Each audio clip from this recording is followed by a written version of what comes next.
Cebene, ada yang berkata begini, gereja Katolik itu sekarang dihuni oleh orang-orang tua. Orang mudanya pergi entah kemana. Dan dalam konteks kita di Indonesia, masuk ke agama lain. Memilih agama lain. Bahkan meninggalkan kekristenan. Bukan hanya meninggalkan gereja Katolik, meninggalkan kekristenan. You know what I mean. Nah, pertanyaannya begini. Ternyata tidak menarik. Oke? Ternyata tidak menarik.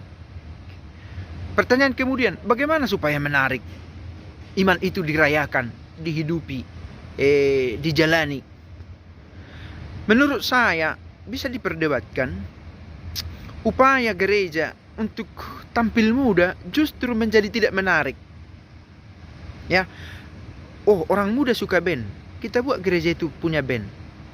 Ibadat kita, saya pikir tidak juga itu. Orang muda suka yang berkarakter. Menurut saya ya, bahwa dimodifikasi sedikit-sedikit gereja itu, saya pikir itu sebuah opsi, tetapi bukan opsi terbaik. Orang muda suka juga yang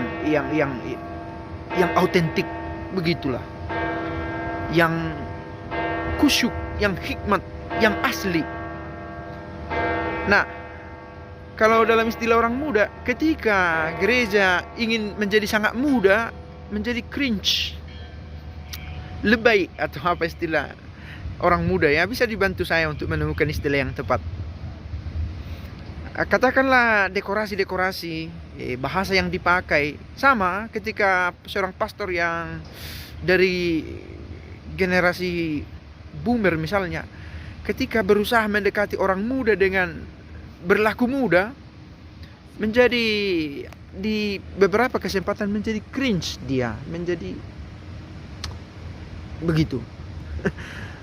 Tidak semua, karena ada yang bisa menampilkannya dengan cara yang baik, saya pikir ya, berusaha muda dengan cara yang baik. Tetapi idenya begini, mendekati orang muda tidak harus menjadi seperti orang muda, tetapi menjadi yang orang muda inginkan. Nah, pertanyaan besarnya adalah, apa yang orang muda inginkan dari gereja? Supaya dia menemukan sesuatu yang dia butuhkan juga di dalam gereja, meskipun sifatnya menjadi mutualis ya, apa yang menguntungkan bagiku dari gereja. Nah, saya pikir itu tidak begitu tepat. Ketika kita datang ke gereja untuk mencari apa yang kita inginkan saja, itu tidak tepat. Tetapi itu jauh lebih baik daripada kita tidak menginginkan apa-apa dari gereja, sehingga tidak datang dan pergi. Dan ini faktual, kenyataannya begitu, pergi. Oke, kita tidak bisa mengeneralisasi. Banyak orang muda yang tetap tinggal di dalam gereja, satu. Yang kedua, banyak orang muda yang suka dengan gereja yang muda. Tetapi pertanyaannya, apakah ini yang banyak ini adalah minoritas dari totalitas dari semua orang muda? Gereja kehilangan sakralitasnya karena terlalu berusaha. Gereja apa ini maksudnya? Komunitasnya dalam perayaan, karena terlalu berusaha menyeragamkan dirinya, kehilangan karakternya,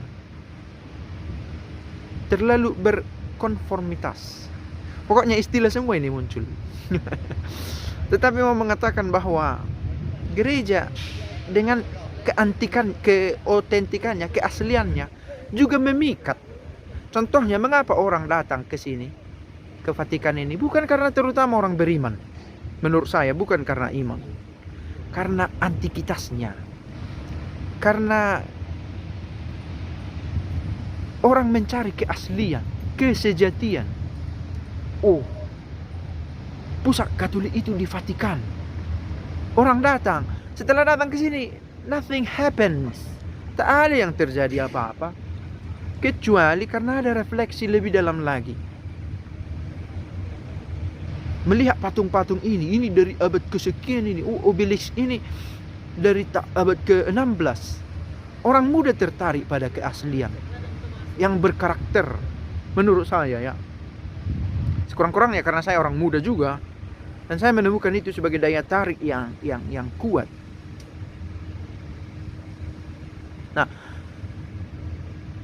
bisa kita lihat dalam katekesi-katekesi, orang muda tertarik juga pada apa sebenarnya ajaran iman kita. Orang banyak berpikir, nggak relevan lagi. Yang penting kan sekarang berbuat baik. Benar.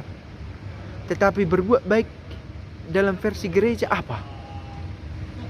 Mengapa berbuat baik menjadi penting? Pendasarannya harus dicari juga.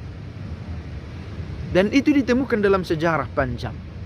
Mempelajari sejarah yang membawa kita pada otentisitas, keaslian, mendukung kita untuk melakukan hal serupa, mengulangi hal serupa. Nah, saya pikir ini ide menarik supaya bagaimana orang muda tidak meninggalkan begitu saja imannya. Begitu ya. Sehingga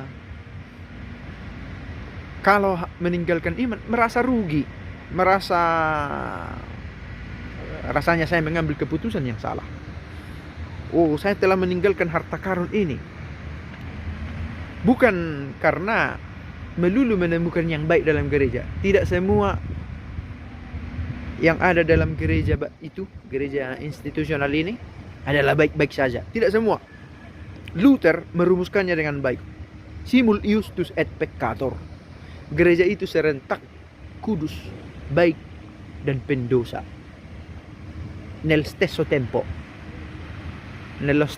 Dalam waktu yang sama. Ada baiknya, ada buruknya. Nah, kalau begitu mengapa harus tetap bertahan dalam gereja? Karena menemukan otentisitasnya. Karena menemukan perjalanan panjang yang ditemukan, yang dicari orang-orang beriman.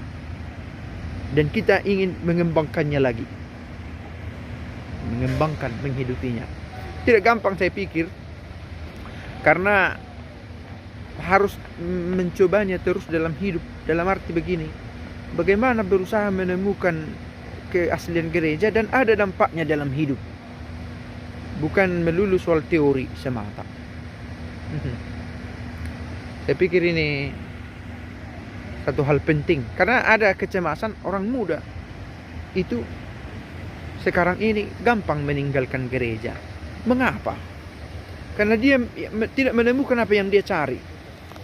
Nah, persoalannya adalah bahwa orang muda juga tidak tahu apa yang sedang dia cari. Saya pikir ini natural dalam diri orang muda. Sedang dalam pencarian. Belum menemukan yang stabil. Begitu ya. Terus mencari. Mencari Kristus. Kristus yang beratribut di gereja mana? Karena ada banyak atribut Kristus sekarang. Banyak pakaian yang dilekatkan ke tubuhnya. Sehingga kita menjadi kesulitan mengenali Kristus. Terlalu banyak modifikasi. Yang mana yang mau kita ikuti? Semoga kita menemukan keaslian dalam pencarian kita, terutama orang muda. Pace bene.